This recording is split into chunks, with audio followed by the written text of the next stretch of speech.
Assalamualaikum warahmatullahi wabarakatuh. Apa kabar sahabat Al-Fatah yang dimuliakan Allah? Semoga kita dalam keadaan sehat, dilimpahkan rezekinya dan diberikan keberkahan dunia dan akhirat. Amin ya robbal alamin.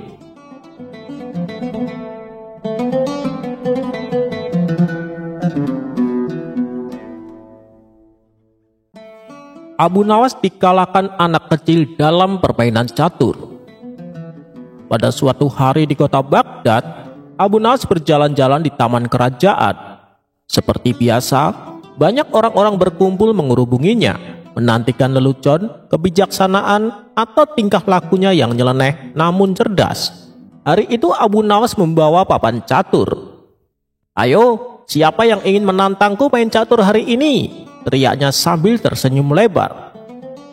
Beberapa orang tua saling pandang dan mundur perlahan. Mereka tahu otak Abu Nawas seperti belut, licin, sulit ditangkap, selalu mengejutkan. Maka tak ada yang berani. Namun dari kerumunan muncullah seorang anak kecil berumur sekitar 10 tahun. Bajunya lusuh, wajahnya polos, tapi matanya bersinar penuh semangat. "Aku mau, paman," katanya. Orang-orang tertawa kecil. "Nak, kamu tahu tidak siapa yang kamu tantang itu?" "Abu Nawas," jawab anak itu. "Tapi ibu bilang jangan takut pada siapapun kalau kamu yakin bisa," ujar anak kecil tersebut. Abu Nawas tersenyum geli. "Baiklah, mari duduk sini, aku akan bermain dengan serius," kata Abu Nawas. Mereka mulai bermain. Di awal permainan, Abu Nawas mengambil langkah agresif. Ia menjebak pion lawan, menguasai papan tengah, dan membangun benteng pertahanan kuat. Tapi anak itu tidak panik. Ia bermain dengan gaya aneh. Pionnya dibiarkan jalan sendiri-sendiri. Kudanya melompat-lompat tanpa tujuan jelas. Abu Nawas sempat menahan tawa. "Nak, kau yakin sedang bermain catur, bukan bermain lompat katak kan?" "Tenang saja, paman, ini strategi keluarga kami," jawab anak itu. 5 menit kemudian, wajah Abu Nawas berubah. Ia mulai serius, lalu sangat serius. Sebab dari pola kacau itu, tiba-tiba langkah-langkah anak kecil itu membentuk serangan tak terduga. Sebuah jebakan rapi menanti Raja Abu Nawas. Dalam 3 langkah ke depan, Abu Nawas tak punya tempat aman. "Sekakmat," kata si anak sambil tersenyum manis. Kerumunan terdiam. Abu Nawas, si penakluk para menteri, si pemutar logika, kalah oleh bocah kecil, gumam mereka. Seseorang bertanya, "Wahai Abu Nawas, apa engkau sengaja mengalah?" Abu Nawas mengelus janggutnya lalu tersenyum. "Tidak, aku memang kalah." "Tapi bagaimana bisa?" tanya yang lain. Abu Nawas menunjuk anak itu.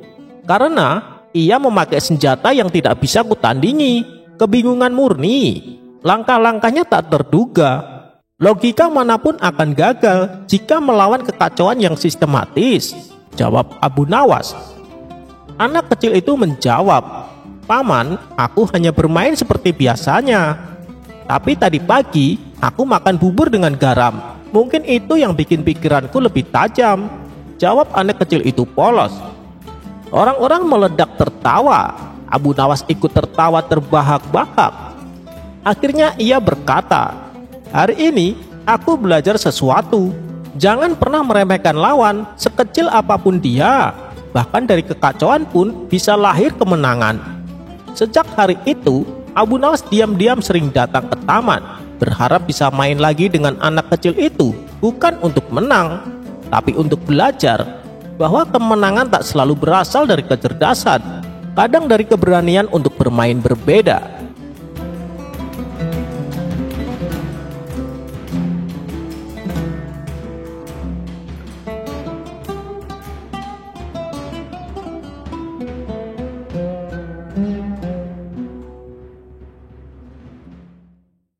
Suatu ketika, saat Baginda Raja bersama para pengawal berkeliling kota Baghdad, ia melihat masih banyak rakyatnya yang hidup dalam kemiskinan.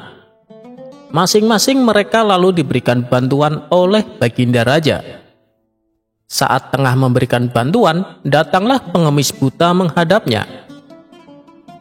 "Ampun Paduka yang mulia, saya ini juga orang miskin dan juga buta mata saya. Berilah saya bantuan Paduka," pinta pengemis buta tersebut. Melihat di hadapannya pengemis tua yang buta itu, hati Baginda Raja pun merasa sangat iba. "Ini kek, saya kasih uang dan makanan. Kalau kakek butuh apa-apa, datanglah ke istana," ucap Baginda Raja. Setelah selesai memberikan bantuan, Baginda Raja lalu kembali ke istana, berkumpul bersama para menterinya. "Saya masih teringat dengan kakek buta tersebut. Saya merasa sangat kasihan kepadanya. Coba kalian cari tahu dan bawa ke sini. Masihkah ada rakyatku yang miskin dan buta?" kata Baginda Raja kepada para menterinya. "Ampun Paduka yang mulia, saya sudah mendatangi dan alhamdulillah hanya satu, yaitu kakek buta yang sudah Paduka jumpai," jawab salah satu menteri. Mendengar itu Baginda Raja pun merasa lega. Tidak lama kemudian terbesit di benak Baginda Raja akan sebuah ide untuk mengerjai Abu Nawas. Maka diperintahkanlah beberapa pengawal untuk memanggil Abu Nawas. Dengan sigap para pengawal istana langsung berangkat menuju rumah Abu Nawas. Sesampainya di sana, salah satu prajurit berkata kepada Abu Nawas, "Tuan Abu, Anda diperintah menghadap Baginda Raja sekarang juga. Katanya ada tugas penting yang harus Tuan Abu laksanakan." Tanpa membuang-buang waktu, Abu Nawas beserta prajurit langsung datang ke istana menghadap Baginda Raja. Melihat kedatangan Abu Nawas, Baginda Raja langsung menyambutnya. "Kemarilah Abu Nawas." Abu Nawas pun dipersilahkan duduk di samping Baginda Raja. "Saya ada tugas yang harus kamu lakukan. Kalau kamu berhasil, kamu akan saya kasih hadiah," ucap Baginda Raja. "Saya siap Paduka. Kalau boleh tahu, tugas apakah itu?" tanya Abu Nawas. "Begini Abu Nawas, besok kamu harus membawa 100 orang yang matanya buta ke hadapanku," titah Baginda Raja. Mendengar itu, Abu Nawas pun terkejut. Ini tugas yang tidak masuk akal. Setahu saya, orang buta di kota Baghdad cuma ada satu, yaitu kakek tua yang jadi pengemis, pikir Abu Nawas. "Bagaimana Abu Nawas? Apa kamu sanggup?" tanya Baginda Raja. Karena sudah terlanjur, Abu Nawas terpaksa menerima tugas tersebut. Ia pun lalu dipersilahkan pulang oleh Baginda Raja. Setibanya di rumah, Abu Nawas terus mencari cara untuk dapat menyelesaikan tugasnya. Setelah lama berpikir keras, tanpa sengaja matanya tertuju pada sebuah handuk miliknya. Dari situlah ia menemukan ide yang sangat cemerlang. Abu Nawas pun tersenyum bahagia. Pada keesokan harinya, tibalah saatnya Abu Nawas menunaikan tugasnya. Ia berangkat menuju istana dengan melilitkan handuknya layaknya sorban. Abu Nawas sengaja berjalan melewati pasar dan keramaian kota agar menjadi perhatian orang-orang. Tentu saja hal ini mengundang gelak tawa. "Hei Abu Nawas, apa yang kau pakai itu?" tanya salah satu warga sambil tertawa. Ada juga yang berkata, "Hei Abu Nawas, apa kau sudah gila? Apa yang kau pakai itu?" Begitu juga saat ia melewati tempat lain. "Sorbanmu indah sekali ya Abu Nawas," kata seseorang sambil tertawa mengejek. Namun hal itu justru membuat Abu Nawas tersenyum. Ia malah mengajak orang-orang tersebut untuk ikut bersamanya ke istana. "Apakah kalian mau hadiah? Ikutlah saya ke istana," ajak Abu Nawas kepada mereka. "Benarkah? Baiklah, kami akan ikut denganmu Abu Nawas," jawab mereka. Abu Nawas lalu melanjutkan perjalanannya beserta orang-orang yang tadi menertawakannya. Saat ia melintas tempat lain, Abu Nawas kembali ditertawakan warga. "Hei Abu Nawas, apa yang kau pakai itu? Kamu seperti orang dungu saja," celetuk salah satu warga. Abu Nawas segera menghampiri orang tersebut. dan menawarkannya untuk ikut dengan iming-iming akan mendapatkan hadiah. Begitulah seterusnya, setiap ada orang yang bertanya, Abu Nawas mengajaknya untuk ikut hingga terkumpul sampai 100 orang bersamanya. Ketika mereka sampai istana, Abu Nawas langsung menghadap Baginda Raja. Melihat Abu Nawas mengenakan handuknya sebagai sorban, Baginda Raja pun langsung tertawa terpingkal-pingkal. "Hei Abu Nawas, apa yang kau pakai itu?" Abu Nawas hanya tersenyum. Kemudian ia berkata, "Paduka yang mulia, saya sudah menyelesaikan tugas. 100 orang buta yang Paduka minta sudah terkumpul di halaman istana," kata Abu Nawas. Sontak Baginda Raja heran mendengarnya. Bagaimana bisa ada 100 orang buta? Padahal menurut data dari sang menteri, hanya ada 1 orang buta di negerinya. Karena penasaran, Baginda Raja lalu menemui mereka. Setelah Baginda Raja menemuinya, ternyata mereka semua matanya sehat dan normal. "Hei, Abu Nawas, mereka itu matanya normal dan bisa melihat. Kenapa kau anggap mereka itu buta?" tanya Baginda Raja heran. Dengan santainya Abu Nawas pun menjawab, "Begini Paduka yang mulia, saat mereka melihat saya, semuanya bertanya kepada saya, 'Abu Nawas, apa yang kau pakai itu?' Sudah tahu yang saya pakai adalah handuk, tapi mereka masih saja bertanya. Oleh sebab itulah saya anggap mereka adalah orang buta. Dan jumlah mereka ada 100 orang Paduka. Jadi tugas saya sudah saya laksanakan dengan baik. Dan sebagai bonusnya saya menambah 1 orang lagi Paduka, yaitu Paduka Raja sendiri, karena Paduka juga bertanya sama seperti yang mereka tanyakan. Jadi totalnya ada 100 orang buta Paduka yang mulia," jelas Abu Nawas. Baginda Raja pun tersenyum dengan kecerdikan Abu Nawas. Ia pun lalu memberikan hadiah uang yang banyak kepada Abu Nawas. Sebagian uang tersebut lalu Abu Nawas bagi-bagikan kepada orang-orang yang ikut bersamanya.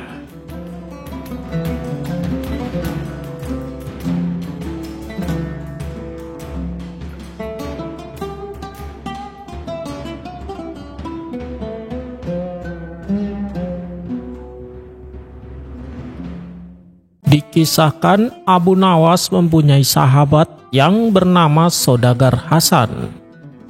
Saudagar Hasan ini seorang yang kaya raya.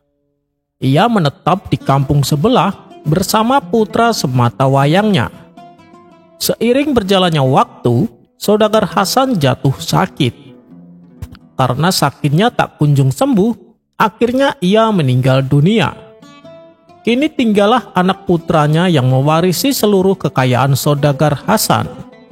Anaknya Saudagar Hasan ini merupakan pemuda yang malas dan suka hura-hura. Sehingga dalam kurun waktu setahun, warisan dari ayahnya sudah ludes. Sekarang jangankan untuk berfoya-foya, untuk makan sehari-hari saja, ia tidak punya uang. Kian hari kondisinya kian mengenaskan, akibat selalu menahan rasa lapar. Tiba-tiba, ia teringat sosok Abu Nawas yang merupakan sahabat mendiang ayahnya. Ia pun akhirnya memutuskan untuk menemuinya. Setelah menempuh perjalanan lumayan jauh, sampailah ia di rumah Abu Nawas. Melihat ada pemuda dengan penampilan kusut dan kumal, Abu Nawas lalu bertanya kepadanya, "Wahai anak muda, siapa kamu? Dan ada perlu apa datang kemari?" Pemuda itu menjawab, "Saya anaknya Saudagar Hasan, Tuan Abu. Saya lapar sekali. Beberapa hari ini saya belum makan." Seketika Abu Nawas langsung mendekapnya dan mengajaknya masuk ke rumah. Setelah pemuda itu diberi makan dan minum, Abu Nawas kembali bertanya, "Apa yang terjadi denganmu? Kenapa bisa jadi seperti ini?" Si pemuda lalu menceritakan kisahnya. "Sepeninggalan ayah, aku selalu hidup berfoya-foya. Harta warisan ayah sudah habis akibat perilaku saya," kata si pemuda. "Kenapa kau tidak bekerja? Dengan begitu, kamu bisa mencukupi kebutuhanmu," tutur Abu Nawas. Dari kecil saya tidak pernah diajari bekerja, Tuan Abu. Jadi saya tidak tahu bagaimana caranya, jelas si pemuda. Sejenak Abu Nawas terdiam. Setelah merenung agak lama, ia akhirnya menemukan solusi untuk mengatasi masalah si pemuda. "Oh iya, bagaimana dengan perkarangan rumahmu? Apakah sudah dijual juga?" tanya Abu Nawas. "Belum, Tuan Abu, hanya itu yang tersisa," jawab si pemuda. "Bagus, sebab ayahmu dulu pernah memberitahu aku kalau di pekarangan rumahnya tersimpan harta karun. Gali saja tanah itu untuk menemukannya," perintah Abu Nawas. "Benarkah, Tuan Abu? Baiklah, saya akan melakukannya," balas si pemuda yang kini terlihat mulai ceria. Singkat cerita, si pemuda lalu menggali tanah pekarangannya yang berada di belakang rumahnya. Tapi setelah semua tanah tercangkul, si pemuda tidak mendapat harta karun yang dicarinya. Ia pun mengadukan hal tersebut kepada Abu Nawas. "Ya sudah, daripada usahamu sia-sia, kenapa tidak kau tanami dengan buah-buahan?" saran Abu Nawas. Si pemuda menuruti saran tersebut, dan dalam beberapa bulan kemudian, tanah pekarangan yang tadinya gersang ini terdapat banyak pepohonan yang penuh dengan buah-buahan. "Jualah buah-buahan itu ke pasar supaya kau mendapatkan uang," perintah Abu Nawas. Akhirnya, berkat saran dari Abu Nawas ini, si pemuda kini kembali kaya karena menjadi juragan buah. Abu Nawas juga menasehati si pemuda agar perilakunya yang suka berfoya-foya harus dijauhi.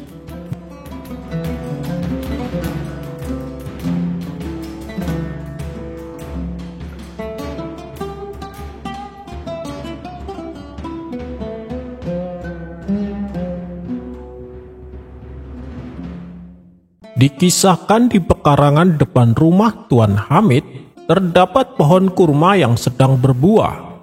Karena saking lebatnya, buah-buahnya sering jatuh ke tanah oleh tiupan angin. Lalu oleh Abu Nawas, buah kurma yang berjatuhan diambil dan dibawanya pulang. "Dengan begini kan aku bisa makan kurma secara gratis," pikir Abu Nawas. Pada keesokan harinya, sebelum keduluan orang lain, Abu Nawas buru-buru mendatangi pekarangan Tuan Hamid. Ia kembali mengambil buah kurma yang sudah berjatuhan di tanah. Hingga pada suatu hari, saat Abu Nawas pergi ke pasar, ia melihat Tuan Hamid sedang menjual buah kurmanya. Abu Nawas pun segera menghampiri Tuan Hamid. "Kau menjual buah kurma?" tanya Abu Nawas. "Iya, silahkan dibeli Abu Nawas," balas Tuan Hamid. "Berapa satu ikatnya?" tanya Abu Nawas kembali. "Harganya 2 dinar Abu Nawas," jawab Tuan Hamid. "Waduh, harganya mahal, biasanya kan cuma 1 dinar, kata Abu Nawas menawar. "Belum dapat Abu Nawas, karena kurma ini rasanya beda dengan yang lain. Kurma ini lebih manis dan legit," ujar Tuan Hamid. "Loh, memangnya dari mana buah kurma ini?" tanya Abu Nawas. "Ya dari pohonku sendiri dong," jawab Tuan Hamid. Abu Nawas agak heran dan kembali bertanya, "Loh, pohon yang mana?" "Itu loh, pohon kurma yang ada di halaman depan rumahku," kata Tuan Hamid memberitahu. "Tapi, apa kau yakin kurma yang kau jual ini bukan kurma palsu?" tanya Abu Nawas memastikan. Tuan Hamid pun bingung dengan pertanyaan Abu Nawas ini.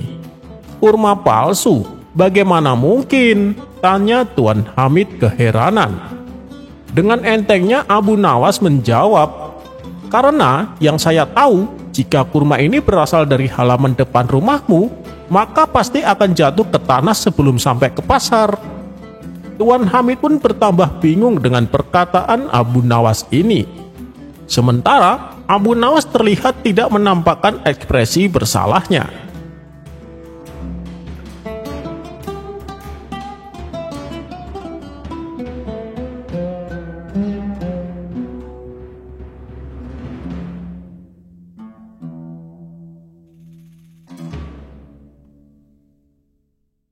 Dikisahkan ketika Abu Nawas jalan-jalan di pasar, ia melihat ada seorang darwis yang sedang berbelanja.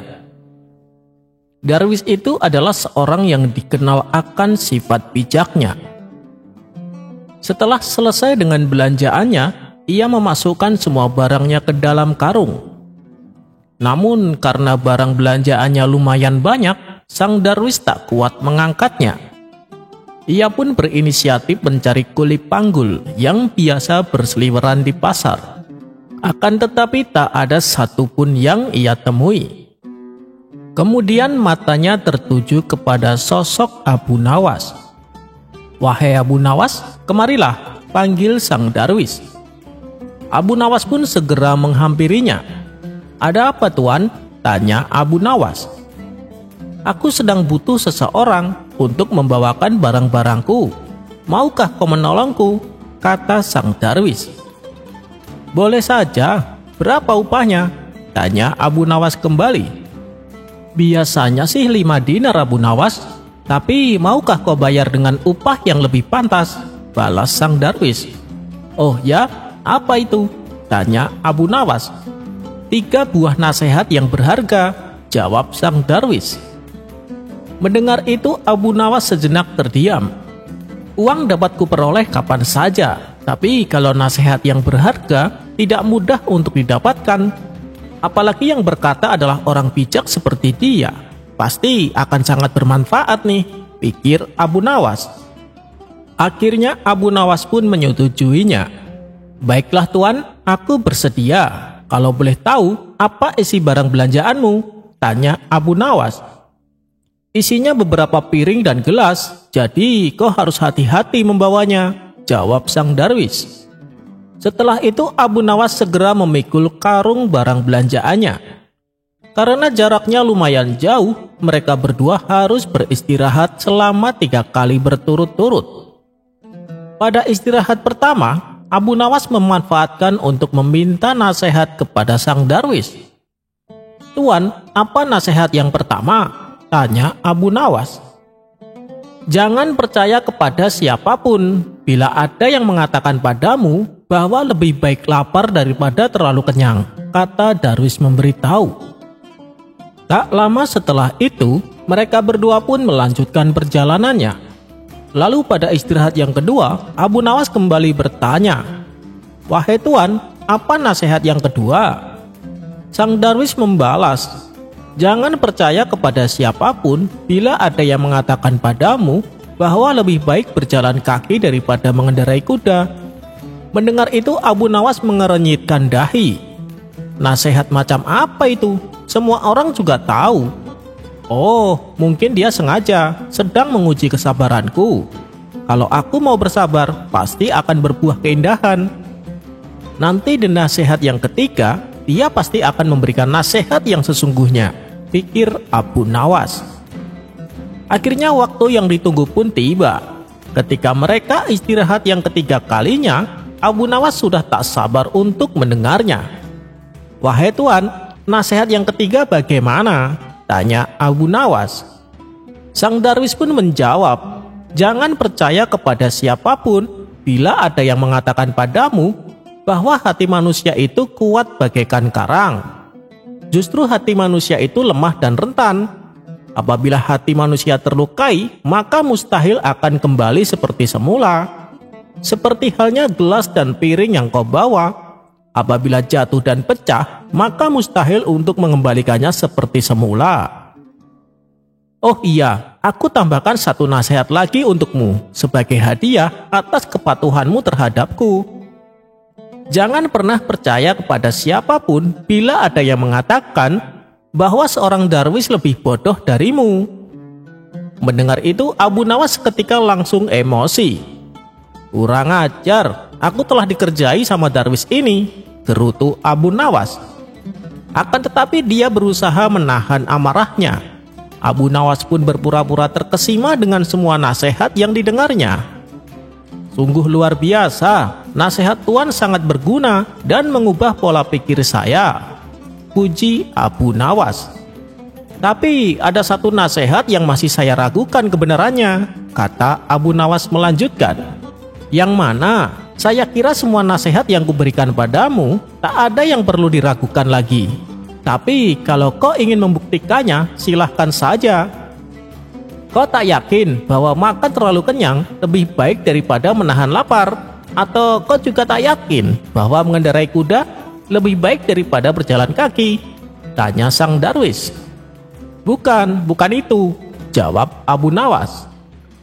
Tiba-tiba Abu Nawas membanting karung yang berisi belanjaan milik sang darwis. Seketika gelas dan piring yang ada dalam karung tersebut menjadi pecah berantakan. "Hei, Abu Nawas, apa yang kau lakukan?" bentak sang darwis. "Aku hanya ingin memastikan apakah gelas dan piring yang pecah bisa kembali seperti semula," ujar Abu Nawas. "Tapi kenapa kau harus membantingnya?" tanya sang darwis emosi. "Loh, bukannya tadi kau mempersilahkan aku untuk membuktikan nasihatmu? Adapun perumpamaan gelas dan piring adalah nasihatmu yang ketiga," jelas Abu Nawas. Kemudian Abu Nawas segera pergi berlalu, meninggalkan sang darwis seorang diri. Niatnya ingin mengerjai Abu Nawas, malah ia sendiri yang mengalami sial.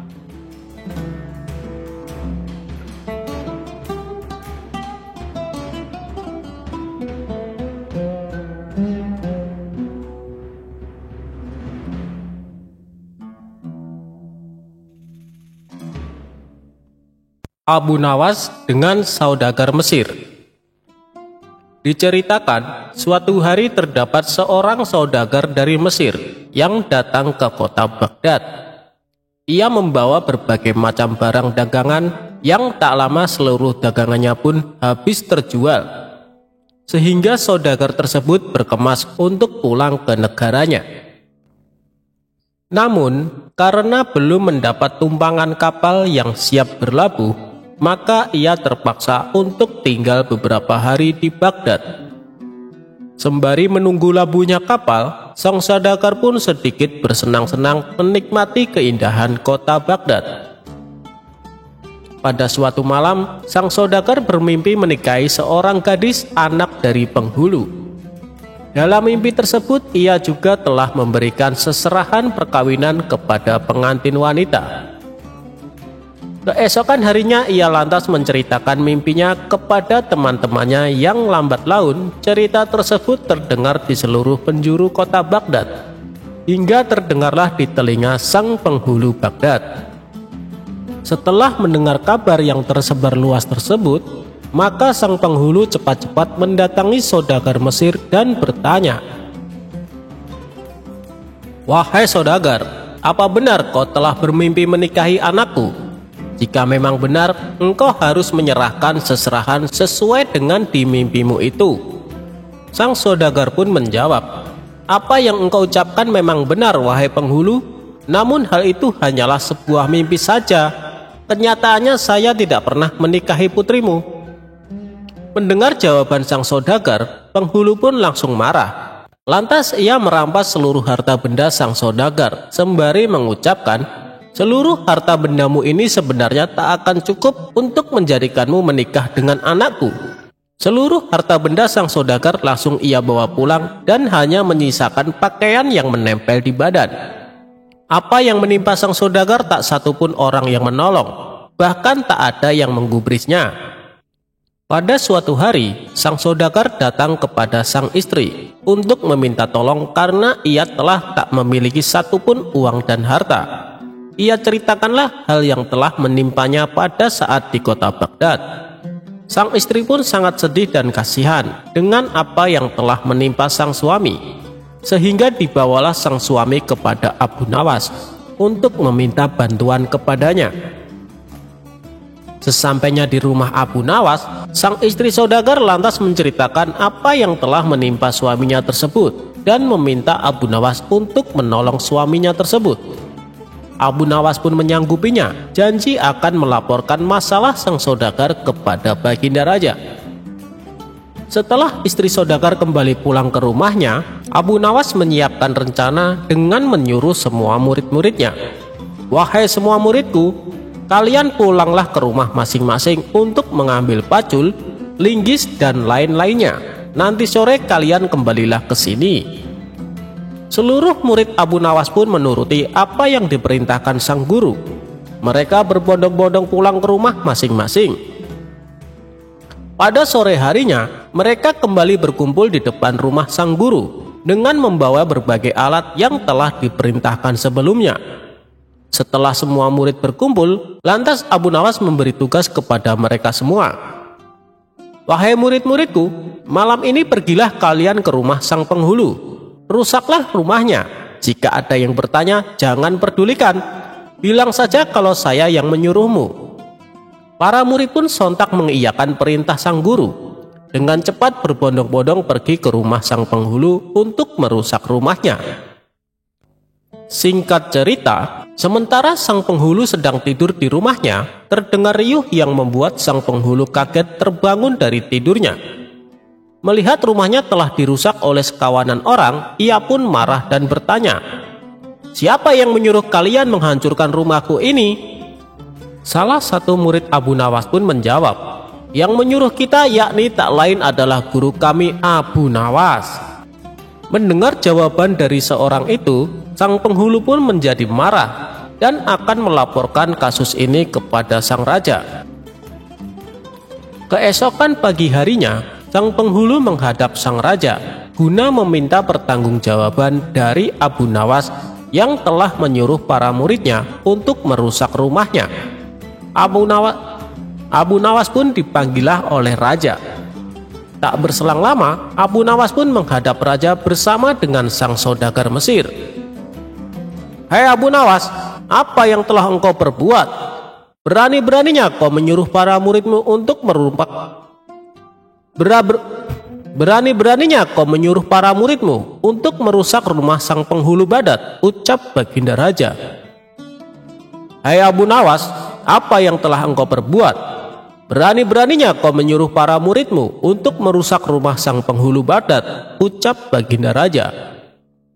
"Wahai tuanku, alasan mengapa saya telah berbuat seperti itu, sesungguhnya karena perbuatan yang telah penghulu lakukan.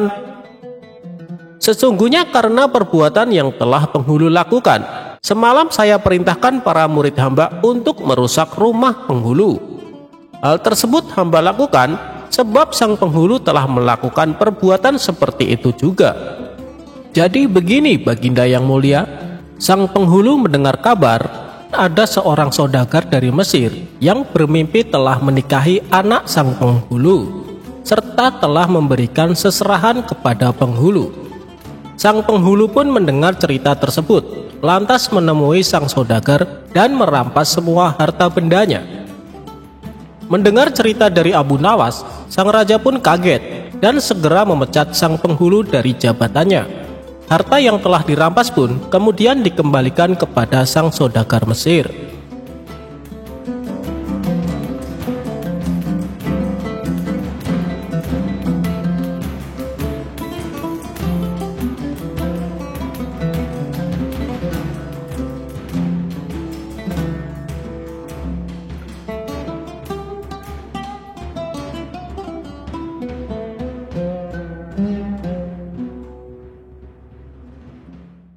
Bermula baginda raja duduk santai di singgasananya. Datang seorang kepala dusun atau biasa disebut kadus menghadap. Ia mengadukan masalah yang menimpa di kampungnya. "Ampun paduka yang mulia, hamba mohon pertolongan," ucap sang kadus. "Apa yang menimpa kampungmu?" tanya baginda raja. "Begini paduka yang mulia, di kampung kami sering diganggu jin jahat," ujar sang kadus. "Apa yang membuat jin mengganggu?" tanya baginda raja penasaran. "Paduka, kampung kami kekayaan alamnya berlimpah. Hampir tiap musim panen kami banyak keuntungan," jawab si kadus. Baginda raja bingung. "Apa hubungannya? Masa gara-gara kampung subur, jin mengganggu kalian?" tanya baginda raja. "Jin itu mengaku berkat jasa dia, kampung kami jadi subur. Karenanya tiap musim panen, ia minta tumbal gadis. Bila tak dipenuhi, ia akan menghancurkan desa kami. jelas sang Kadus. "Baiklah, kamu pulang saja. Nanti saya utus seseorang untuk mengatasi itu," ucap Baginda Raja. Selepas Kadus pamit, Baginda Raja memanggil semua penasehat untuk cari solusi masalah tersebut. "Paduka, yang kita hadapi itu makhluk halus. Kita tidak mungkin melawan. Malahan prajurit bisa kerasukan," ujar seorang penasehat istana. Penasehat lain bingung cari solusi. Akhirnya terbesit di benak Baginda Raja sosok Abu Nawas. Ia perintahkan prajurit istana menjemput Abu Nawas. Singkat cerita, Abu Nawas menghadap Baginda Raja. "Ampun Paduka yang mulia, ada gerangan apa memanggil hamba?" tanya Abu Nawas. "Begini Abu Nawas, ada tugas yang sangat penting, harus kamu laksanakan dan tidak boleh menolaknya." "Siap Paduka yang mulia, kalau boleh tahu tugas apakah itu?" tanya Abu Nawas lagi. "Suasana di kampung sebelah tidak aman. Ada jin yang suka mengganggu warga kampung itu. Saya perintahkan kamu selesaikan masalah itu," beber Baginda Raja. Abu Nawas kaget bukan main.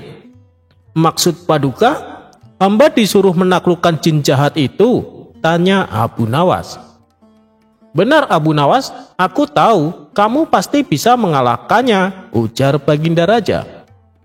Raut muka ketakutan dan gemeteran terlihat pada diri Abu Nawas. "Ampun Paduka, apa Paduka tak salah orang? Saya kira Paduka keliru, sebab saya bukan orang sakti," kata Abu Nawas.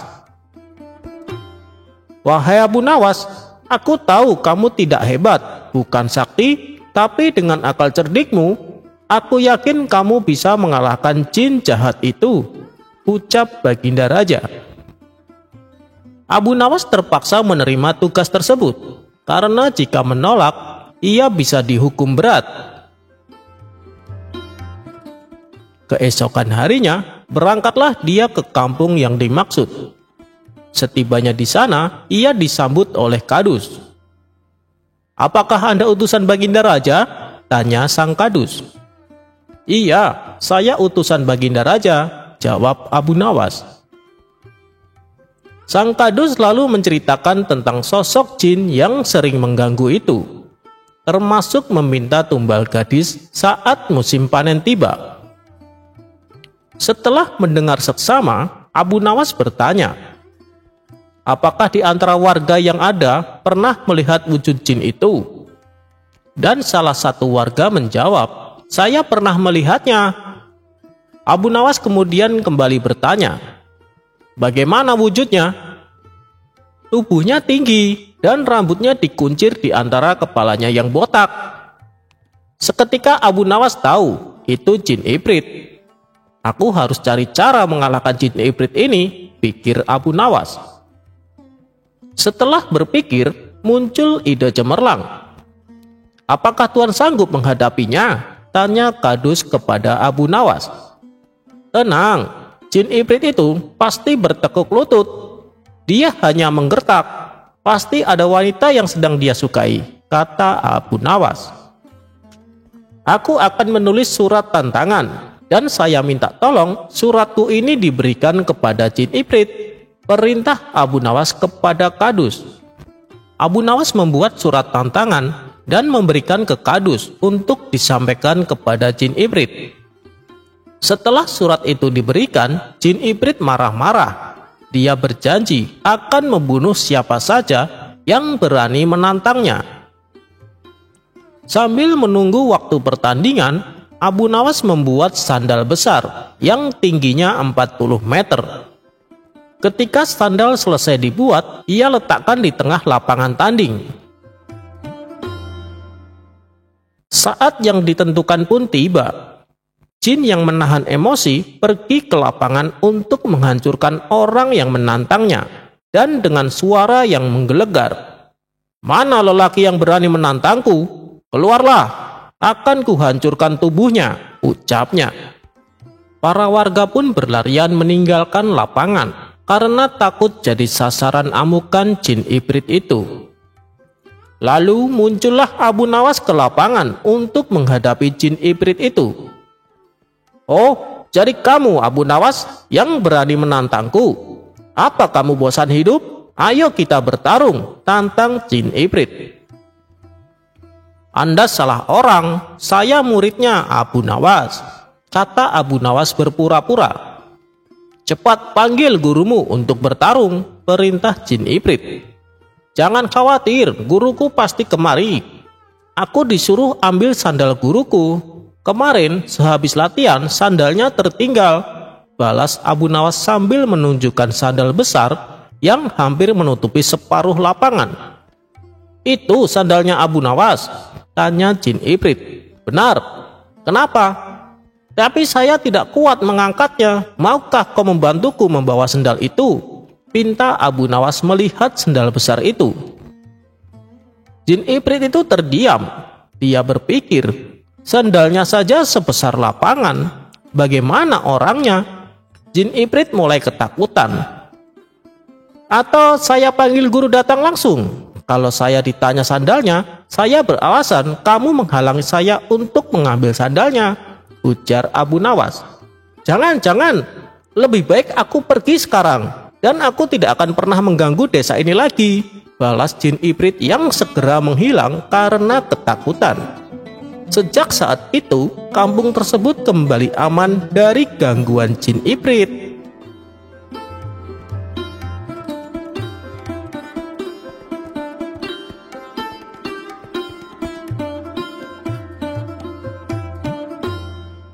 Abu Nawas dan nelayan.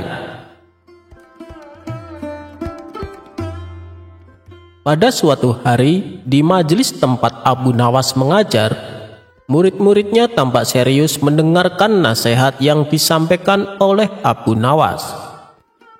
"Janganlah di antara kalian sampai berbuat zalim kepada siapapun, karena perbuatan tersebut nantinya justru akan membuat kita celaka," tutur Abu Nawas.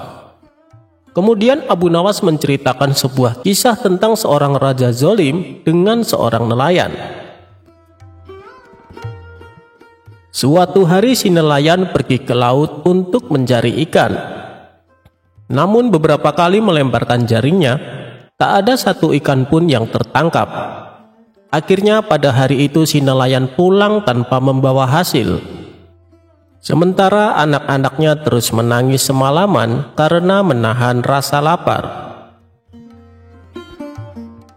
Esok paginya dengan berdoa sepenuh hati kepada Allah, si nelayan kembali mencari ikan di laut.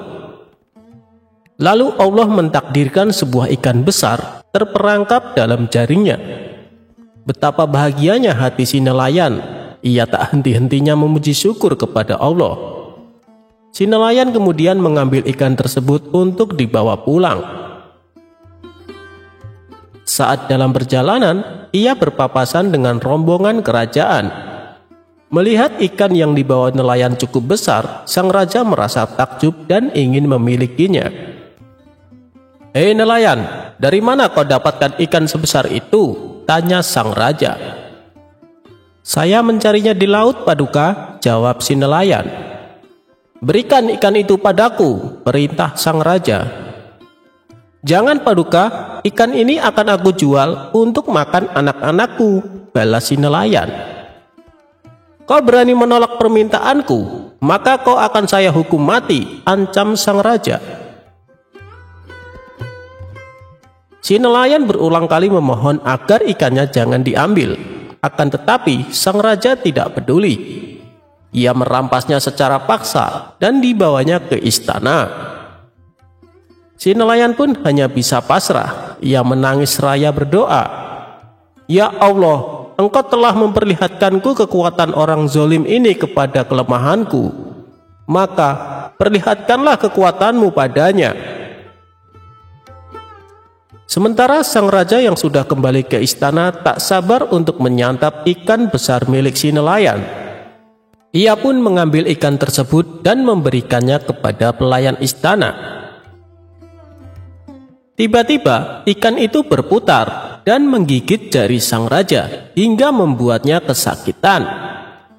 Akibat gigitan ikan, sang raja tak dapat tidur semalaman.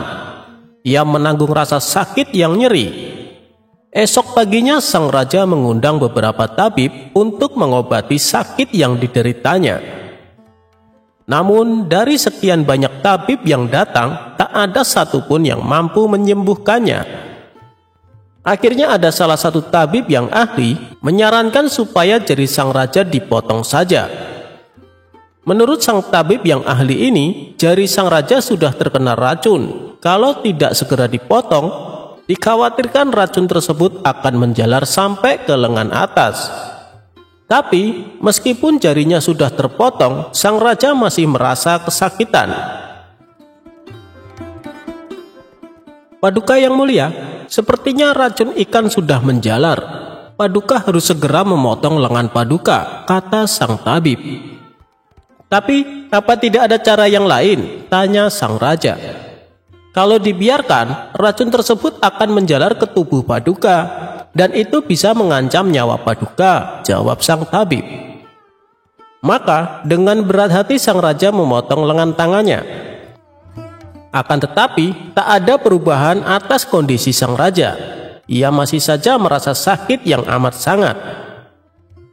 Melihat kondisi yang aneh dialami sang raja, membuat sang tabib merasa heran. Harusnya Paduka sudah tidak merasakan sakit, tapi kenapa masih belum sembuh juga, pikir sang tabib. Kemudian dengan berhati-hati sang tabib bertanya, "Maaf Paduka yang mulia, kejadian yang dialami Paduka sungguh tidak wajar. Kalau boleh hamba tahu, dari mana Paduka mendapatkan ikan tersebut?" Sang raja pun menceritakan bahwa ikan yang didapat hasil dari merampas seorang nelayan. Mendengar hal itu, sang tabib lalu menyarankan kepada sang raja, "Lebih baik Paduka pergi dan cari dia dan minta maaflah padanya agar ia menghalalkan ikan yang Paduka rampas.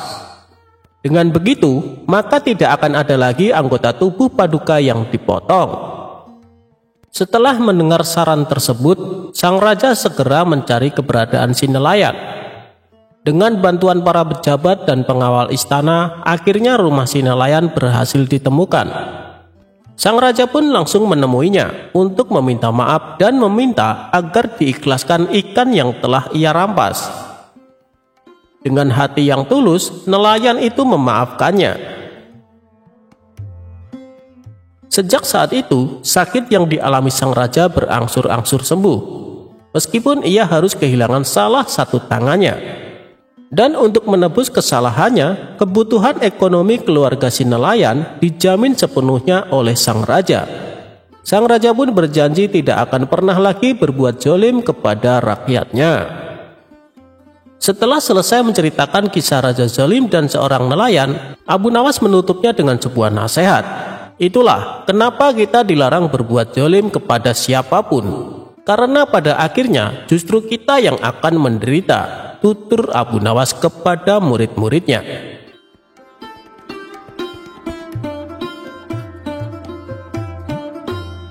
Kisah hakim yang tamak. Ada seorang pemuda bermimpi menikahi anak gadis hakim istana.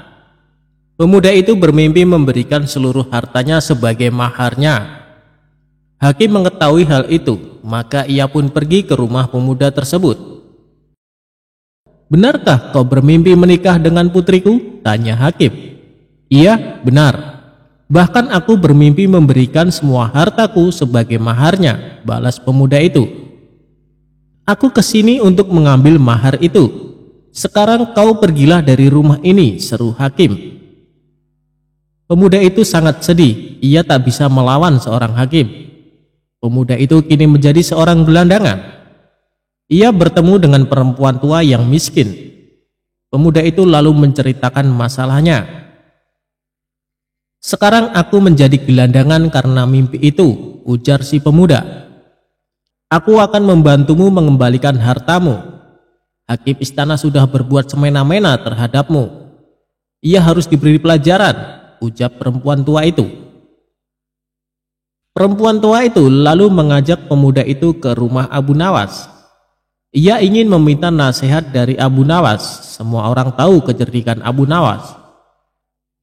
"Abu Nawas pasti bisa menyelesaikan masalahmu," ujar perempuan tua itu.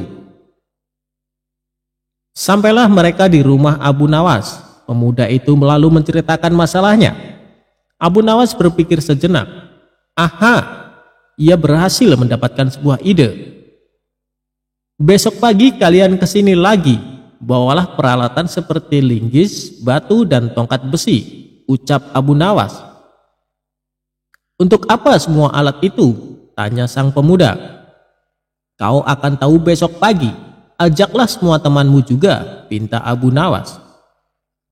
Pemuda itu mengangguk setuju. Ia akan menuruti apa yang diperintahkan oleh Abu Nawas. Keesokan harinya, pemuda itu datang bersama dengan teman-temannya. Mereka membawa peralatan yang diminta oleh Abu Nawas. "Apa yang harus kami lakukan dengan peralatan ini?" tanya sang pemuda. "Semua pergilah ke rumah hakim istana. Hancurkan rumahnya sampai tak ada yang tersisa," ucap Abu Nawas. "Tapi bagaimana jika hakim istana marah?" balas pemuda itu. "Katakan aku yang menyuruh kalian menghancurkan rumahnya," kata Abu Nawas. Mereka pun pergi ke rumah hakim istana. Tanpa banyak bicara, mereka langsung menghancurkan rumah hakim istana. Rumah hakim sudah hampir hancur, dan si pemuda bersama teman-temannya terus saja menghancurkannya. Penduduk yang melihat tak dapat menghentikan semua itu. Hakim yang sedang tertidur pun bangun. Ia baru menyadari bahwa sebagian rumahnya sudah hancur. "Hei, apa yang kalian lakukan dengan rumahku?" teriak hakim istana marah-marah. "Kami sedang menghancurkan rumahmu, apa kau tak melihatnya?" balas pemuda itu.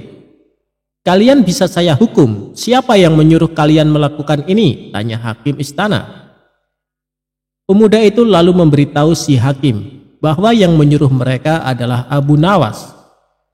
Tentu saja hakim jadi sangat kesal kepada Abu Nawas. Ia pun langsung ke istana untuk menemui sang raja. "Aku akan melaporkannya kepada raja supaya Abu Nawas mendapat hukuman," dengus hakim istana. Sesampainya di istana, si hakim menyampaikan apa yang terjadi dengannya kepada baginda raja.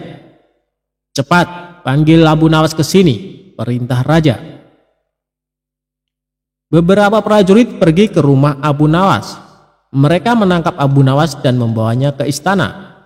Abu Nawas sudah tahu bahwa hal itu pasti akan terjadi.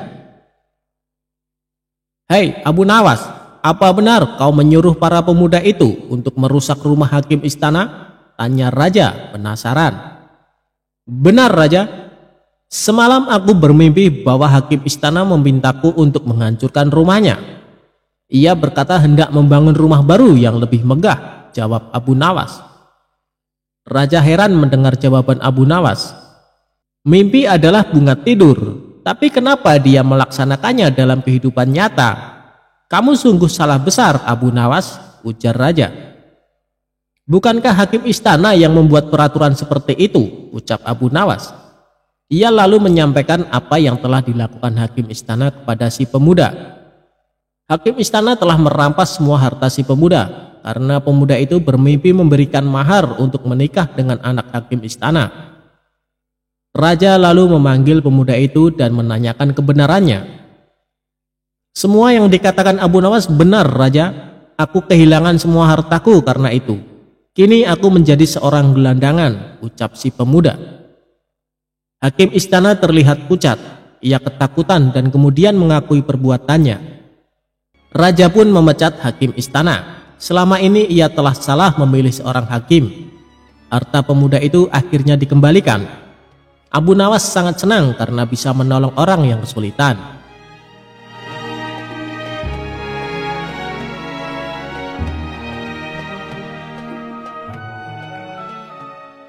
Abu Nawas mendapat hadiah gajah. Kisah Abu Nawas kali ini tentang dia melawan raja yang sombong. Kisah bermula, suatu hari Raja bengis dan kejam bernama Bedul menjajah seluruh negeri Asia Tengah. Dia dan ribuan pasukannya tidak segan-segan menghancurkan siapa saja yang berani melawan. Raja Bedul dan pasukannya berencana menyerang kota Baghdad, negeri tempat tinggal Abu Nawas. Hal ini membuat semua warga ketakutan, termasuk Abu Nawas sendiri. Sebab Raja Bedul dan pasukannya terkenal sadis dan kejam. Beberapa bulan kemudian, terdengar kabar bahwa Raja Bedul serta pasukannya akan memasuki kota Baghdad. Abu Nawas selaku orang yang ditokohkan di sana, segera mengajak masyarakat berkumpul di alun-alun. Lantas ia naik ke atas mimbar dan berpidato di depan khalayak ramai. Mari kita semua berdoa supaya pasukan Raja Bedul ditimpa musibah angin topan yang dahsyat sehingga mereka semua menjadi binasa, kata Abu Nawas.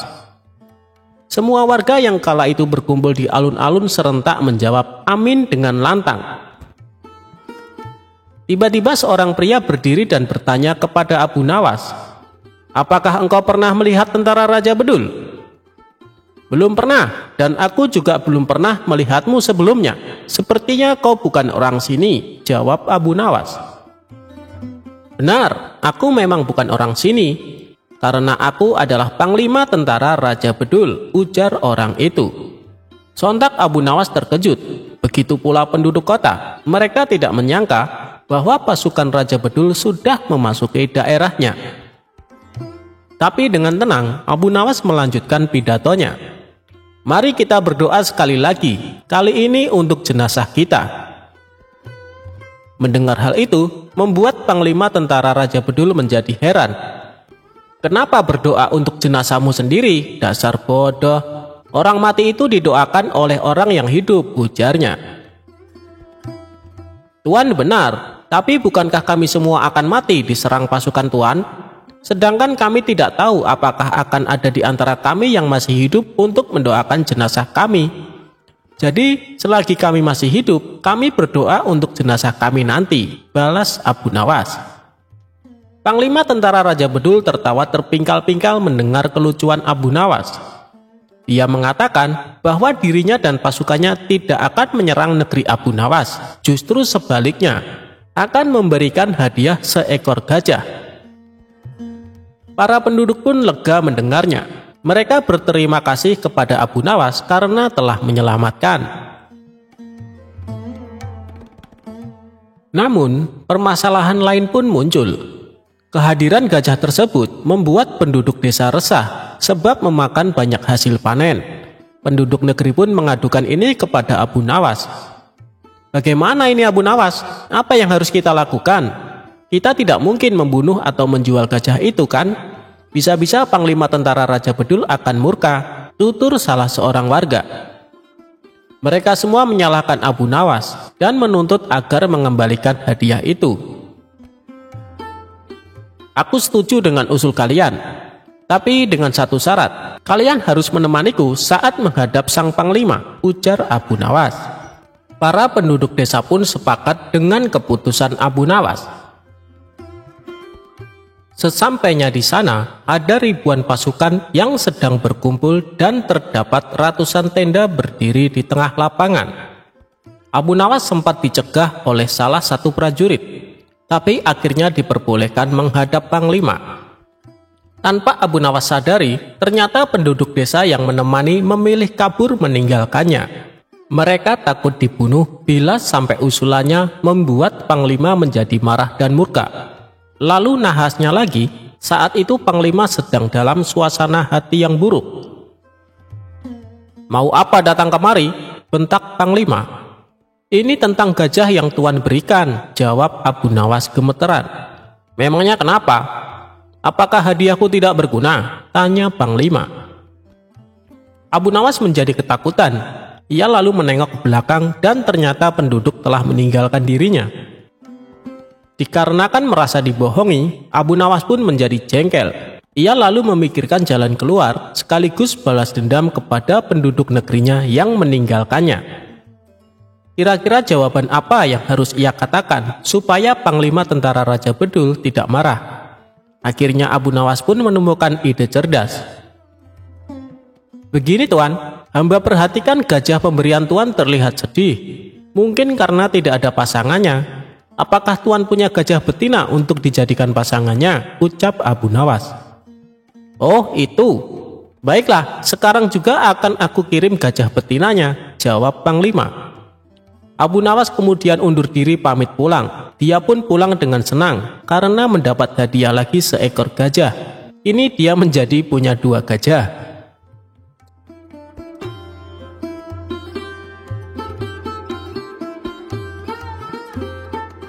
Kisah Abu Nawas menjual rajanya untuk dijadikan budak.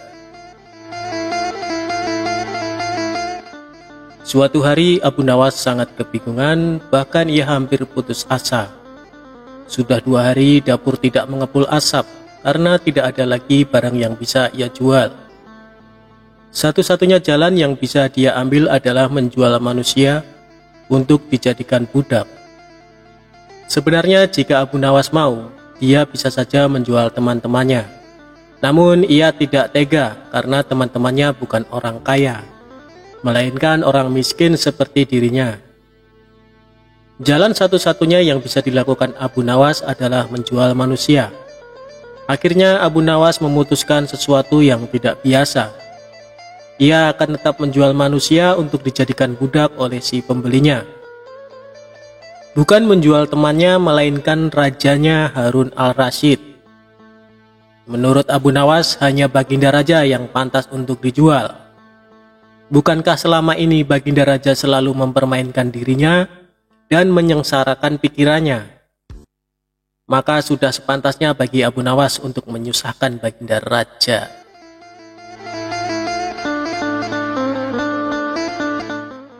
Abu Nawas mencari cara agar bisa menjual Baginda Raja Harun al-Rasyid. Ia pun mendapat ide dan menjumpai sang raja. Ada sesuatu yang amat menarik yang akan hamba sampaikan hanya kepada Paduka yang mulia, ucap Abu Nawas. Apa itu wahai Abu Nawas? Tanya Baginda langsung tertarik. Sesuatu yang hamba yakin belum pernah terlintas di dalam benak Paduka yang mulia, kata Abu Nawas meyakinkan. Kalau begitu cepatlah ajak aku ke sana untuk menyaksikannya, kata Baginda Raja tanpa curiga sedikit pun. Tetapi Baginda, kata Abu Nawas sengaja tidak melanjutkan kalimatnya. Tetapi apa? Tanya Baginda tidak sabar. Bila Baginda tidak menyamar sebagai rakyat biasa, maka pasti nanti orang-orang akan banyak yang ikut menyaksikan benda ajaib itu, kata Abu Nawas. Karena memiliki keinginan besar dan rasa penasaran yang begitu besar, Baginda Raja bersedia menyamar jadi rakyat biasa. Melihat penyamaran sang raja berhasil, Abu Nawas dan Baginda Raja berangkat menuju ke sebuah hutan. Setibanya di sana, Abu Nawas mengajak Baginda Raja mendekati sebuah pohon besar dan rindang. Ia pun meminta sang raja untuk menunggu. Sementara itu, ia pergi menjumpai seorang badui yang pekerjaannya menjual budak. Abu Nawas mengajak pedagang budak itu untuk melihat calon budak yang akan dijual kepadanya agak jauh. Abu Nawas enggan menjumpai sang raja dan merasa tidak tega. Sementara itu, Abu Nawas beralasan calon budak yang akan dijualnya adalah teman dekatnya sendiri. Setelah pedagang budak itu memperhatikan dari kejauhan, ia merasa cocok. Abu Nawas pun membuatkan surat kuasa yang menyatakan bahwa pedagang budak sekarang mempunyai hak penuh atas diri orang yang sedang duduk di bawah pohon rindang itu. Abu Nawas pergi begitu menerima beberapa keping uang emas dari pedagang budak. Baginda Raja masih menunggu Abu Nawas di bawah pohon rindang tersebut, sampai tibalah pedagang budak menghampiri dirinya. Baginda Raja merasa heran, mengapa Abu Nawas tidak juga muncul, dan mengapa ada orang lain selain dirinya dan Abu Nawas. "Siapa engkau?" tanya Baginda Raja kepada pedagang budak. "Aku adalah tuanmu sekarang," kata pedagang budak itu agak kasar. Tentu saja pedagang budak itu tidak mengenali Baginda Raja Harun al-Rasyid dalam pakaian yang amat sederhana. "Apa maksud perkataanmu tadi?" tanya Baginda Raja dengan wajah merah padam. "Abu Nawas telah menjual engkau kepadaku, dan inilah surat kuasa yang baru dibuatnya," kata pedagang budak dengan kasar. "Abu Nawas menjual diriku kepadamu?" kata Baginda makin murka. "Ya," bentak pedagang budak. "Tahukah engkau siapa aku ini sebenarnya?" tanya Baginda geram. "Tidak, dan itu tidak perlu," kata pedagang budak seenaknya. Lalu ia menyeret budak barunya ke belakang rumah.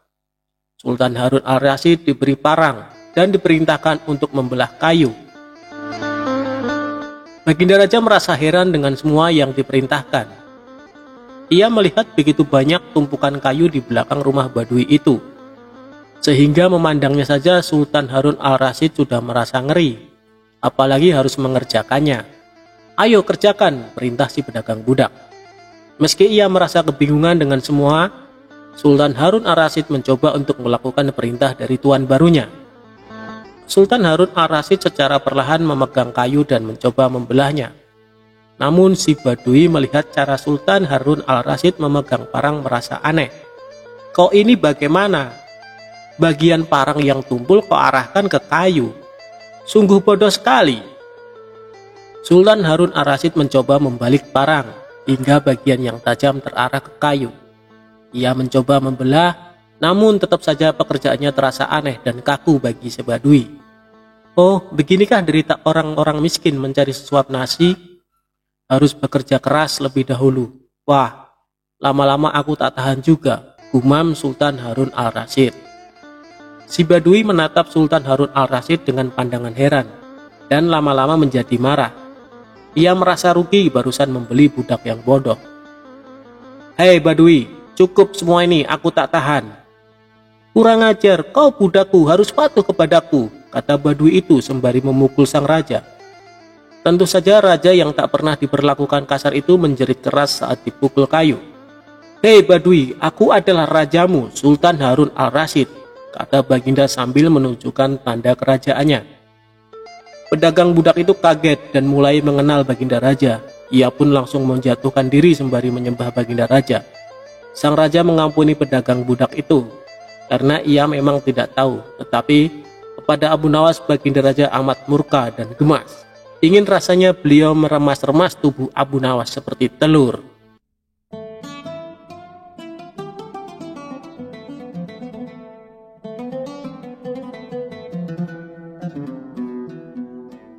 Dalam dunia sufi dikenal tokoh Abu Nawas atau disebut juga Abu Nuwas. Tokoh yang satu ini dikenal dengan kecerdasan dan kecerdikannya dalam memecahkan segala masalah. Tak jarang sejumlah orang sering terpedaya dengan pola pikir Abu Nawas. Salah satunya adalah Baginda Raja.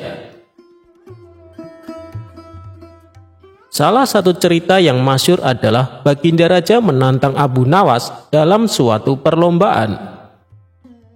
Ajang lomba itu adalah tenda siapa yang paling ramai dan paling banyak dikunjungi oleh pengunjung, maka dialah yang menang. Tidak dijelaskan alasan Baginda Raja mengapa menantang Abu Nawas untuk lomba tersebut. Bisa jadi Baginda Raja sangat senang dengan kecerdikan Abu Nawas dalam menyelesaikan tantangan. Singkat cerita, tantangan disetujui di tempat alun-alun kerajaan dan waktu pun sudah ditentukan. Aturannya adalah tenda siapa yang paling ramai dikunjungi orang mulai pukul 12 siang hingga pukul 12 malam. Bukan hal yang sulit bagi Baginda Raja untuk membuat tendanya ramai dikunjungi. Sejak dimulainya perlombaan, tenda Baginda Raja sudah ramai dikunjungi warga. Bagaimana tidak, selain tendanya besar, di dalam tenda juga disediakan hiburan serta aneka makanan dan minuman. Siapapun yang datang ke tenda tersebut sudah pasti terhibur dan konsumsi tercukupi.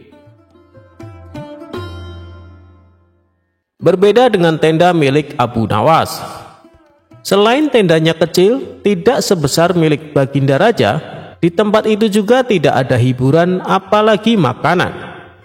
Namun, Abu Nawas terlihat tenang sembari duduk-duduk di dalam tenda tersebut. Menurutnya, waktu perlombaan masih panjang.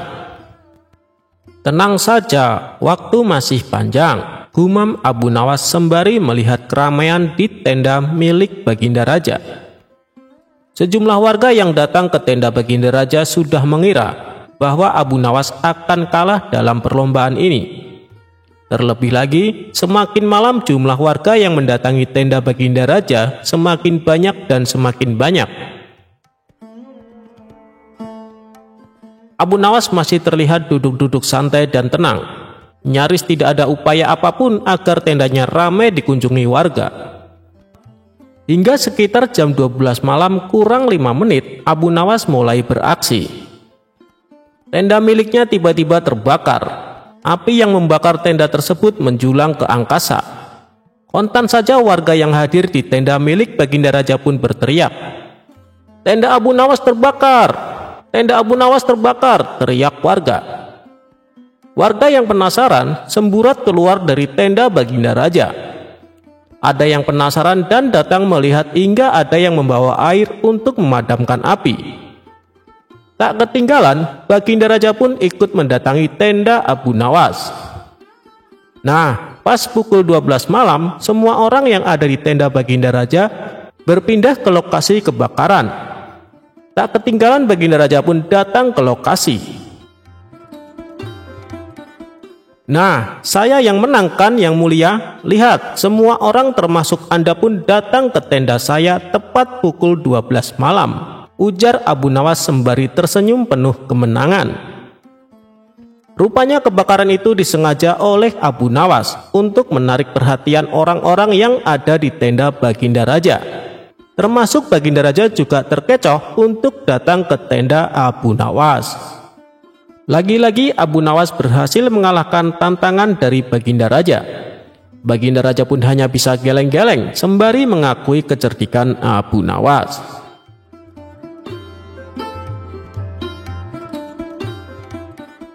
Memanah dengan gaya, Abu Nawas dapat hadiah.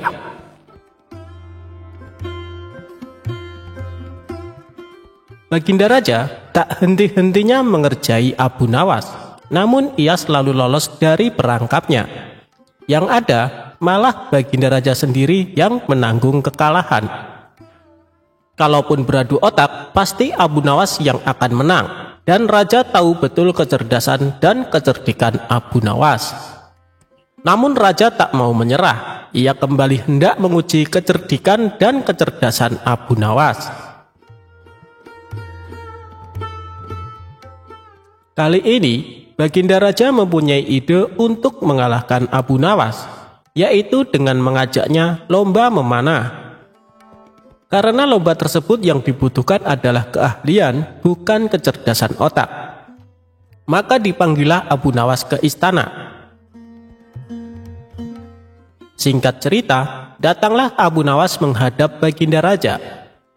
"Ada gerangan apa Paduka memanggil hamba?" tanya Abu Nawas. Jadi begini. Aku akan menantangmu untuk lomba memanah, Abu Nawas. Apa kamu berani? Tanya Baginda Raja. Tapi Paduka, saya kan tidak pandai memanah, jawab Abu Nawas. Jangan khawatir Abu Nawas, kalau kamu berhasil, kamu akan mendapatkan hadiah yang besar, rayu Baginda Raja. Mendengar iming-iming hadiah besar, membuat Abu Nawas tergiur. Baik Paduka, saya ikut, saut Abu Nawas. Nah, begitu dong. Tapi lomba ini ada peraturannya Abu Nawas. Kamu hanya boleh memanah 1 kali dan harus tepat mengenai sasaran. Kalau kamu berhasil, kamu akan membawa hadiah besar. Tapi kalau kamu gagal, kamu harus pulang dengan jalan merangkak, jelas Baginda Raja. Waduh, saya masuk perangkap sang raja lagi nih. Sudah tahu kalau saya tidak pandai memanah, tapi dipaksa ikut lomba memanah, batin Abu Nawas dalam hati. Di saat Abu Nawas kebingungan, Baginda Raja berkata, "Hei Abu Nawas, kenapa kamu bingung? Ada hadiah besar menantimu. "Ayo kita mulai saja permainannya," ajak Baginda Raja. Kemudian Baginda Raja dan Abu Nawas berjalan ke tengah lapangan. Giliran pertama adalah Baginda Raja. Ia mengambil busur dan anak panah. Dengan penuh perhitungan, Baginda Raja melesatkan anak panahnya. Bidikannya hampir tepat mengenai sasaran. Anak panah tersebut menancap di pinggiran sasaran. Sekarang tibalah giliran Abu Nawas. Ia pun berpikir keras agar lepas dari jebakan sang raja. Dengan hati berdebar, Abu Nawas mengambil busur dan anak panah. Otaknya terus berputar mencari cara supaya dirinya tidak dipermalukan oleh sang raja. Akhirnya, dengan memantapkan hati, Abu Nawas mulai membidik sasaran. Saat ia memanah, sudah bisa ditebak anak panah melesat jauh dari sasaran. Melihat itu, Baginda Raja pun tertawa. "Kamu kalah, Abu Nawas, aku yang menang," teriaknya kegirangan. Namun dengan kecerdikannya, Abu Nawas berkata, "Tunggu dulu Paduka, itu tadi saya sedang mencontohkan gaya memanah Tuan Menteri," ujarnya. Abu Nawas lalu kembali mengambil anak panah. Ia membidiknya dan mulai memanah untuk kedua kalinya. Namun anak panah masih juga meleset jauh dari sasaran.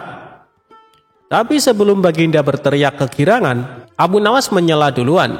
"Demikianlah gaya Tuan Wali Kota memanah," sahutnya. Baginda Raja menjadi tidak sabar dengan aksi Abu Nawas ini. Ia pun berteriak, "Hei Abu Nawas, mana gaya memanahmu?" Dengan santainya Abu Nawas menjawab, "Tenang Paduka yang mulia, gaya hamba tentu lebih baik." Abu Nawas lalu kembali mengambil sebuah anak panah. Ia membidik dan mulai memanah. Untuk ketiga kalinya, anak panahnya melesat makin jauh dari sasaran. Abu Nawas kembali berteriak, "Itu tadi gaya Tuan Hakim memanah." Mendengar itu, Baginda Raja semakin emosi dibuatnya. "Wahai Abu Nawas, yang aku minta gaya memanahmu, bukan gaya orang lain," bentak Baginda Raja. Abu Nawas nyaris putus asa, tapi tetap menunjukkan wajah lucunya. Ini adalah tembakannya untuk yang keempat. Abu Nawas mengambil anak panah dan mulai membidik. Beruntung baginya karena kali ini anak panah secara kebetulan melesat mengenai sasaran. Anak panah menancap di tengah-tengah sasaran, sedangkan anak panah Baginda hanya di pinggiran saja. Abu Nawas pun berteriak dengan kencang, "Inilah gaya Abu Nawas memanah yang mulia. Untuk itu saya tunggu hadiah dari Paduka Raja," kata Abu Nawas kegirangan. Melihat kecerdikan Abu Nawas, sang raja pun tak henti-hentinya tertawa. "Kamu memang cerdik Abu Nawas," kata Baginda Raja sambil menyerahkan hadiahnya. Berkat kecerdikan Abu Nawas, kesempatan memanah yang seharusnya hanya 1 kali bisa menjadi 4 kali.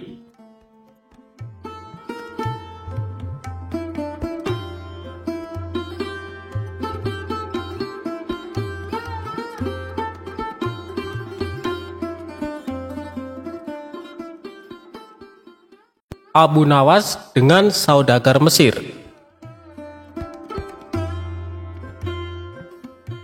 Diceritakan, suatu hari terdapat seorang saudagar dari Mesir yang datang ke kota Baghdad. Ia membawa berbagai macam barang dagangan yang tak lama seluruh dagangannya pun habis terjual. Sehingga saudagar tersebut berkemas untuk pulang ke negaranya. Namun, karena belum mendapat tumpangan kapal yang siap berlabuh, maka ia terpaksa untuk tinggal beberapa hari di Baghdad. Sembari menunggu labuhnya kapal, sang saudagar pun sedikit bersenang-senang menikmati keindahan kota Baghdad. Pada suatu malam, sang saudagar bermimpi menikahi seorang gadis anak dari penghulu. Dalam mimpi tersebut, ia juga telah memberikan seserahan perkawinan kepada pengantin wanita. Keesokan harinya, ia lantas menceritakan mimpinya kepada teman-temannya yang lambat laun. Cerita tersebut terdengar di seluruh penjuru kota Baghdad. hingga terdengarlah di telinga sang penghulu Baghdad. Setelah mendengar kabar yang tersebar luas tersebut, maka sang penghulu cepat-cepat mendatangi saudagar Mesir dan bertanya, "Wahai saudagar, apa benar kau telah bermimpi menikahi anakku? Jika memang benar, engkau harus menyerahkan seserahan sesuai dengan di mimpimu itu." Sang saudagar pun menjawab, "Apa yang engkau ucapkan memang benar, wahai penghulu. Namun hal itu hanyalah sebuah mimpi saja. Kenyataannya saya tidak pernah menikahi putrimu." Mendengar jawaban sang saudagar, penghulu pun langsung marah. Lantas ia merampas seluruh harta benda sang saudagar sembari mengucapkan, "Seluruh harta bendamu ini sebenarnya tak akan cukup untuk menjadikanmu menikah dengan anakku." Seluruh harta benda sang saudagar langsung ia bawa pulang dan hanya menyisakan pakaian yang menempel di badan.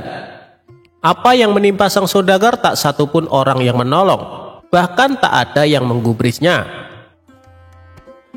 Pada suatu hari, sang saudagar datang kepada sang istri untuk meminta tolong karena ia telah tak memiliki satupun uang dan harta. Ia ceritakanlah hal yang telah menimpanya pada saat di kota Baghdad. Sang istri pun sangat sedih dan kasihan dengan apa yang telah menimpa sang suami, sehingga dibawalah sang suami kepada Abu Nawas untuk meminta bantuan kepadanya. Sesampainya di rumah Abu Nawas, sang istri saudagar lantas menceritakan apa yang telah menimpa suaminya tersebut dan meminta Abu Nawas untuk menolong suaminya tersebut. Abu Nawas pun menyanggupinya, janji akan melaporkan masalah sang saudagar kepada Baginda Raja. Setelah istri saudagar kembali pulang ke rumahnya, Abu Nawas menyiapkan rencana dengan menyuruh semua murid-muridnya, "Wahai semua muridku, kalian pulanglah ke rumah masing-masing untuk mengambil pacul, linggis, dan lain-lainnya. Nanti sore kalian kembalilah ke sini." Seluruh murid Abu Nawas pun menuruti apa yang diperintahkan sang guru. Mereka berbondong-bondong pulang ke rumah masing-masing. Pada sore harinya, mereka kembali berkumpul di depan rumah sang guru dengan membawa berbagai alat yang telah diperintahkan sebelumnya. Setelah semua murid berkumpul, lantas Abu Nawas memberi tugas kepada mereka semua. "Wahai murid-muridku, malam ini pergilah kalian ke rumah sang penghulu. Rusaklah rumahnya. Jika ada yang bertanya, jangan pedulikan. Bilang saja kalau saya yang menyuruhmu." Para murid pun sontak mengiyakan perintah sang guru. Dengan cepat berbondong-bondong pergi ke rumah sang penghulu untuk merusak rumahnya. Singkat cerita, sementara sang penghulu sedang tidur di rumahnya, terdengar riuh yang membuat sang penghulu kaget terbangun dari tidurnya. Melihat rumahnya telah dirusak oleh sekawanan orang, ia pun marah dan bertanya, "Siapa yang menyuruh kalian menghancurkan rumahku ini?" Salah satu murid Abu Nawas pun menjawab, "Yang menyuruh kita yakni tak lain adalah guru kami Abu Nawas." Mendengar jawaban dari seorang itu, sang penghulu pun menjadi marah dan akan melaporkan kasus ini kepada sang raja. Keesokan pagi harinya, sang penghulu menghadap sang raja guna meminta pertanggungjawaban dari Abu Nawas yang telah menyuruh para muridnya untuk merusak rumahnya. Abu Nawas pun dipanggillah oleh raja. Tak berselang lama, Abu Nawas pun menghadap raja bersama dengan sang saudagar Mesir. "Hai Abu Nawas, apa yang telah engkau perbuat? Berani-beraninya kau menyuruh para muridmu untuk merusak rumah sang penghulu Baghdad," ucap Baginda Raja. "Wahai tuanku, alasan mengapa saya telah berbuat seperti itu, sesungguhnya karena perbuatan yang telah penghulu lakukan. Semalam saya perintahkan para murid hamba untuk merusak rumah penghulu. Hal tersebut hamba lakukan sebab sang penghulu telah melakukan perbuatan seperti itu juga." Jadi begini Baginda yang mulia, sang penghulu mendengar kabar ada seorang saudagar dari Mesir yang bermimpi telah menikahi anak sang penghulu serta telah memberikan seserahan kepada penghulu.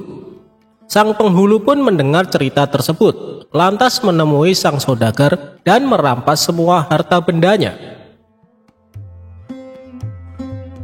Mendengar cerita dari Abu Nawas, sang raja pun kaget dan segera memecat sang penghulu dari jabatannya. Harta yang telah dirampas pun kemudian dikembalikan kepada sang saudagar Mesir.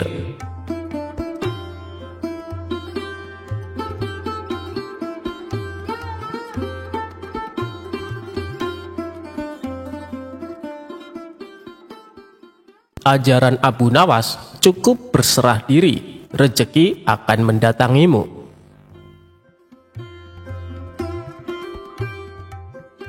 Suatu hari, Baginda Raja mengundang sejumlah ulama untuk berkumpul di istana. Tentu saja termasuk Abu Nawas. Raja mengundang Abu Nawas dan para ulama untuk membahas berbagai hukum Islam. Dengan begitu, Raja tetap bisa menimba ilmu tanpa harus meninggalkan kediamannya. Ulama fikih menyampaikan keilmuan seputar halal haram dalam hukum agama Islam. Ulama tauhid menyampaikan keilmuannya seputar keesaan Allah Subhanahu wa Ta'ala beserta kekuasaannya yang meliputi alam semesta. Begitu juga dengan ulama lainnya. Setelah masing-masing ulama menyampaikan ilmu sesuai bidangnya, tibalah giliran Abu Nawas. Dikarenakan bingung harus menyampaikan apa, Abu Nawas pun berkata, "Ampun Paduka yang mulia, apa yang ingin Paduka dengar dari hamba? Hamba rasa para ulama ini sudah menyampaikan semuanya." "Kalau menurutmu demikian, baiklah, berarti sekarang waktunya tanya jawab," ucap Baginda Raja. "Abu Nawas, apa yang kau ketahui mengenai rezeki?" tanya Baginda Raja. "Kita semua pasti meyakini bahwa rezeki datang dari Allah Subhanahu wa Ta'ala. Sebagaimana dalam firman-Nya, tidak ada suatu binatang melata pun di bumi melainkan Allah lah yang memberi rezekinya," jelas Abu Nawas. "Rezeki itu bisa datang dari mana saja Paduka. Kita sebagai manusia cukup bertawakal dengan benar. Niscaya rezeki akan datang kepada kita. Lakukan yang menjadi bagianmu. Selanjutnya biarlah Allah yang mengurus lainnya." Ini berdasarkan hadis Nabi yang berbunyi, "Andai kalian bertawakal kepada Allah sebenar-benar tawakal, niscaya Allah akan memberikan rezeki kepada kalian sebagaimana Dia memberikan rezeki kepada burung yang pergi dalam keadaan lapar, lalu pulang dalam keadaan kenyang," papar Abu Nawas. Ternyata pandangan Abu Nawas mengenai rezeki tidak sama dengan para ulama yang hadir. "Wahai Abu Nawas, seandainya seekor burung tidak keluar dari sangkarnya, bagaimana mungkin ia akan mendapatkan rezeki?" tanya salah satu ulama. "Untuk mendapatkan rezeki dibutuhkan usaha dan kerja keras Abu Nawas. Rezeki itu tidak datang sendiri, melainkan harus dicari dan didapatkan melalui sebuah usaha," timpal ulama yang lain. Tapi Abu Nawas bersikukuh dengan pendapatnya, sehingga terjadilah sedikit perdebatan di antara mereka. Tidak ingin debat berkepanjangan, Abu Nawas lalu berkata, "Begini saja, besok kita berkumpul lagi di sini dan buktikan pendapat kalian di hadapan Paduka Raja." Para ulama itu pun sepakat dengan tawaran Abu Nawas tersebut. Abu Nawas dan para ulama kemudian pamit kepada Baginda Raja meninggalkan istana. Setelah berpamitan kepada Baginda Raja, Abu Nawas pun segera pulang ke rumahnya, sebab ia harus mengajar murid-muridnya. Sementara para ulama tersebut sibuk mencari cara untuk membuktikan pendapat mereka. Sampai pada akhirnya saat berjalan pulang menyusuri sebuah desa, para ulama melihat penduduk setempat sedang panen buah kurma. Kemudian terbesitlah niatnya untuk membantu warga tersebut. Setelah selesai dengan pekerjaannya, para ulama ini mendapat imbalan beberapa ikat buah kurma dari warga setempat. Mereka senang bukan main. Para ulama itu senang bukan karena mendapatkan kurma, tetapi memiliki alasan untuk menyampaikan kepada Abu Nawas dan Baginda Raja bahwa pendapat mereka soal rezeki adalah benar. Kita mendapatkan buah kurma karena berusaha dan bekerja. sedangkan Abu Nawas hanya diam di rumah. Mana mungkin dia mendapatkan kurma? Ini menunjukkan bahwa rezeki bisa didapat bila mencarinya dan bekerja. Jadi pendapat kita sudah benar. Besok kita bawa ini sebagai buktinya. Kita tunjukkan kepada Abu Nawas dan Baginda Raja, kata salah satu ulama kepada kawannya. Maka pada keesokan harinya para ulama ini datang ke istana. Sesampainya di sana, ternyata sudah ada Abu Nawas duduk di hadapan Baginda Raja. Melihat para ulama sudah datang, Baginda Raja segera menyambutnya. Kemarilah, silakan duduk tuan-tuan, sambut Baginda Raja. Mereka lalu duduk bersebelahan dengan Abu Nawas. Salah satu ulama kemudian berkata, ampun Paduka yang mulia, sesuai dengan janji kami membawakan bukti atas pendapat kami. Kami rasa pendapat Abu Nawas kurang tepat. Justru pendapat kamilah yang lebih tepat. Mendengar hal itu, Baginda Raja pun bertanya, bukti apa yang kalian bawa? Para ulama ini segera menunjukkan beberapa ikat buah kurma dan meletakkannya di hadapan Abu Nawas dan Baginda Raja. Buah kurma ini kami dapatkan karena kemarin kami bekerja membantu warga panen kurma. Jadi mengenai pendapat Abu Nawas yang mengatakan seseorang cukup bertawakal dengan benar nanti rezeki akan datang sendiri, kami rasa pendapat tersebut kurang tepat Paduka. Pendapat kamilah yang lebih tepat, karena rezeki itu harus dicari. Seandainya kami tidak bekerja membantu warga, kurma ini tentu tidak akan sampai di tangan kami. Sedangkan Abu Nawas kemarin hanya berdiam diri di rumah. Apakah Abu Nawas mendapat kurma seperti kami? Tentu saja tidak Paduka, karena kemarin Abu Nawas tidak bekerja, kata ulama menjelaskan. Yang kalian katakan itu benar sekali, aku sependapat dengan kalian, sahut Baginda Raja. Mendengar itu, Abu Nawas hanya tersenyum serta mengambil kurma dan mencicipinya. Kemudian ia berkata, kemarin aku memang hanya di rumah seharian, karena aku harus mengerjakan tugasku sebagai guru, yaitu mengajar murid-muridku. Hari ini saat kalian bercerita tentang kurma, tiba-tiba saja saya jadi kepingin. Alhamdulillah kalian datang bukan hanya membawa ceritanya, tapi juga buah kurmanya untukku. Bukankah ini juga bagian dari rezeki yang datang tanpa sebab, seperti yang hamba ucapkan dulu Paduka? Cukup dengan tawakal yang benar kepada Allah, niscaya Allah akan memberikan rezeki. Lakukanlah yang menjadi tugasmu, selanjutnya biarlah Allah yang mengurus lainnya. Hamba melakukan tugas sebagai guru, lalu Allah mengirim kalian membawakan kurma untukku. Ucap Abu Nawas tidak mau kalah. Mendengar penjelasan Abu Nawas, para ulama pun langsung tertawa satu sama lain. Kamu memang cerdik Abu Nawas, puji Baginda Raja. Sementara para ulama ini meskipun berbeda pendapat tidak saling menyalahkan dan membenarkan pendapatnya sendiri. Begitulah indahnya Islam, saling menghormati meskipun berbeda pendapat.